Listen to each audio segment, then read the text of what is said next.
По многу години поминати со празни ветувања, од денес жителите во Стар Караорман со издржано ветување дека ќе го решат суштествениот комунален проблем. До нова година 2000 жители ќе добијат канализација кои што не беа вклучени во канализациониот систем. Ние тоа ќе го направиме експресно. Значи целата инвестиција чини некаде 400.000 евра, а канализацијата ќе биде во должина од 6,5 километри. Минатата година Стар Караорман го реши и проблемот со водоснабдувањето. Низ чешмите во оваа населба веќе не протекува нечиста вода, откако постојниот систем беше приклучен на градскиот водовод. Веднаш по завршувањето на канализацијата, од локалната самоуправа ветување дека ќе се пристапи на асфалтирање на сите калливи улици.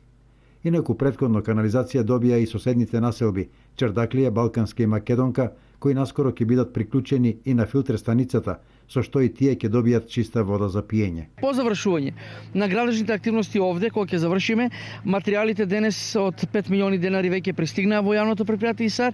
Започнуваме, значи да ја уклучуваме населбата Балканска, населбата Чардаклија и Македонка во водоводниот систем на јавното предпријатие ИСАР, бидејќи како што знаете тие до сега пие вода од друг водоводен систем, не беа со хлорирана вода. Овие зафати инаку се предизборни ветувања на премиерот Груевски и на градоначалникот Захариев, рече на денешното отпочнување со работа на канализационата мрежа директорот на јавното предпријатие ИСАР Ангел Бојаджиев.